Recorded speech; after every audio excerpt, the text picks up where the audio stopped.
One TV Patrol. Attorney Mars Tapayan, gikumusta ang isyu sa boundary dispute sa 14 ka barangay. Giagda ni Majority Floor Leader Attorney Mars Tapayan ang napulo ug upat ka mga barangay nga dunay territorial dispute nga musubmitar na sa gikinahanglang mga dokumento aron makahimo na usab sa ilang obligasyon ang konseho. Sa ulahing regular session sa konseho, nagkanayon si Attorney Mars Tapayan nga milabay na ang usa ka bulan nga lugway sa pag-comply sa mga kinahanglang rekisitos. Wala pa'y nadawat nga resolusyon ang konseho gikan sa maong mga barangay. Ang ordinansa nga desisyonan sa konseho kalabot sa hingpit nga pagtuman sa territorial claim sa may napulo ug upat ka barangay nagbase usab sa naaprobahang resolusyon o ordinansa sa matag barangay nga dunay problema.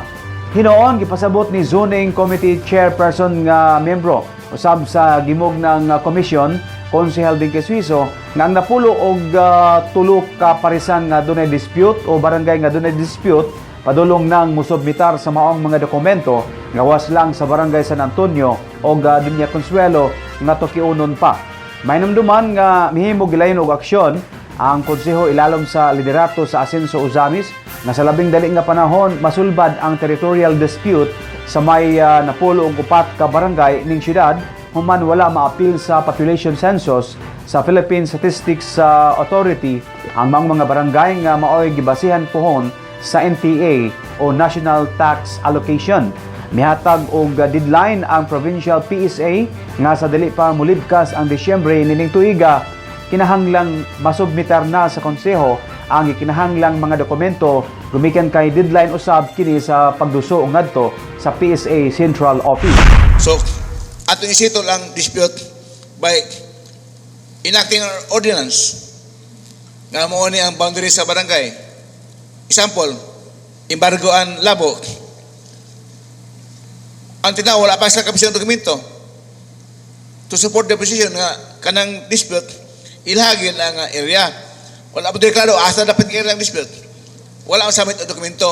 In last hearing, we inquired from the barangays concerned kung nasabtan na nila ang i-require City Council. Tanan ingon nasabtan. Na klaro ba? Klaro. Na kaya ba ang isabit dokumento? Kaya. Na wala hanto karon wala yung submit. July 27 ang deadline, wala yung submit. Ano mo siya? I will definitely follow up one of the commissioners, Mamilani Cipres, regarding the attached documents that needed for the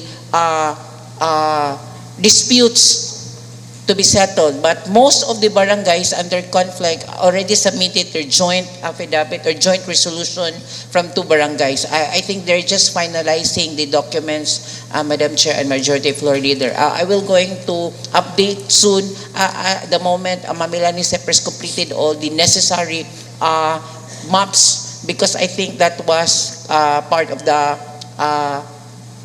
requirements for the said deadline. Thank you very much, Madam Chair. One TV Patrol.